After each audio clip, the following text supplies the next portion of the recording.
Across the nation are sacred sites that capture the spirit of America's character.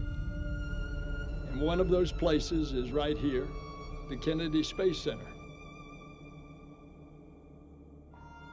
Every single vehicle that has carried humans beyond the bounds of low Earth orbit has undergone integration and testing in that vehicle assembly building, crawled down this roadway and launched right here from the Kennedy Space Center. The Space Launch System, mated with the Orion spacecraft, will continue this proud tradition.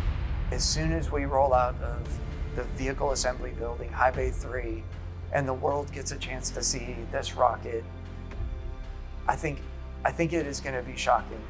On March 17th, NASA took a giant step toward returning humanity to the moon. The fully assembled Space Launch System rocket and Orion spacecraft for the Artemis 1 mission made its debut outside the massive vehicle assembly building. We've seen the mobile launcher outside, and it's massive, but now add an over 300-foot rocket on top of it, it's just going to be amazing. Charlie Blackwell Thompson oversees the launch countdown, ultimately providing the go for launch. Entity, launch director, representing this team and all the men and women that have worked to make this day happen, I proudly give you a go to roll the Artemis launch vehicle to the pad. Ladies and gentlemen, the world's most powerful rocket right here. Once outside, the rocket began its nearly 4-mile journey to the pad, riding atop a 6.6 million pound crawler transporter, which was originally constructed to transport the Apollo moon rocket. In 1 year, we have completely stacked the vehicle. We've completed most of our testing, all very successful, and we are so close to launch, and the excitement is just crazy. Now NASA's new moon rocket is making the same journey the Saturn V took 50 years ago. And just as all eyes are on the SLS tonight as it makes its journey, in a few short weeks, all eyes are going to be on the sky as it rocks the space coast and takes its maiden flight around the moon. It is amazing to see the culmination of all of this work of many years from many industries and many people that have come and go, to have a chance to then now see their work going over to the pad and then launching to go to the moon. The rocket is rolling to historic Launch Complex 39B. It's launch pad used for both Apollo and shuttle launches, sending hundreds of astronauts to space throughout the decades, and now on tap to send hundreds more as we return to the moon and venture beyond to Mars. But for this mission, there will be no astronauts on board. Before the uncrewed Artemis 1 stack can launch to our nearest celestial body, it has to travel to the pad for a wet dress rehearsal, a test to run the rocket, capsule, launch team, and launch pad through their paces, simulating a launch countdown. When we get to the pad team will be connecting all the interfaces between the pad and the mobile launcher so that we can go ahead and start our operations at the pad. So at that point, the launch director really takes over, and she will go down the sequence as if it was really a normal launch day. Wet dress rehearsal is essentially launch without a launch. It is really the reason we're doing it is to verify and validate all of the pieces that go into launch countdown. So wet dress is really our opportunity to find any issues or adjustments that we need to make in our launch countdown. For Artemis 1, the wet dress rehearsal is the final and most critical test before the rocket can return to the launch pad for liftoff to the moon.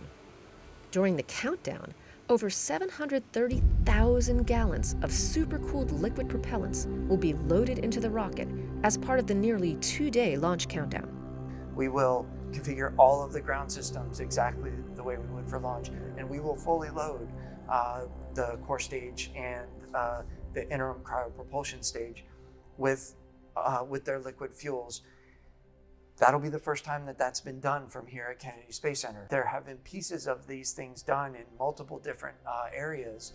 We've tested all of these systems in multiple different locations, but this will be the first time where we pull it all together into all of it, all in the same progression that we've got laid out for Launch Countdown. Wet dress is the biggest milestone we have aside from launch, because that means that the rocket is now put together, has been tested separately and together, and it is ready to go and be filled with fuel to simulate how we're going to do it at the pad, and then it tells us the rocket is ready to go for launch. And behind that wet dress rehearsal is a launch team made up of hundreds of engineers monitoring each system of the 320-foot-tall Artemis 1 rocket and capsule. Sitting in firing room 1 is the core launch control team, monitoring hundreds of launch commit criteria to ensure the ground systems and flight hardware are ready for launch. Now you would think that launch control team in firing room 1 is it, that's all you need. We have an expansive support team across really the entire NASA enterprise that is supporting us on launch day. And that support spans the entire nation, from additional systems engineers sitting in Kennedy's firing room 2, to the flight control team at Johnson Space Center in Houston, to the contractors responsible for designing and building each segment of the rocket and capsule. This team is really shaping up to be a great, very skilled and ready to operate and execute launch for Artemis 1. With the Artemis 1 launch team now fully certified and the wet dress rehearsal complete, SLS and Orion are ready for their final pit stop, returning to the VAB before venturing back to Launch Pad 39B for liftoff. I mean, we are going, and we're going together, and we're having an opportunity to do this in a new generation of space exploration in which I can say that I'm honorably a part of. You know, you come every day to the VAB and you see the rocket and you can't believe what we have accomplished. People throughout history have always explored, and you never know what you're going to learn. Exploration is not always about the destination, but it's the path that you travel, the things you learn along the way. And the things we're going to learn are going to be incredible. We can't even begin to understand what those are today. Our workforce has been a relentless spirit. We imagine, we build, we never stop pushing the envelope of what is possible.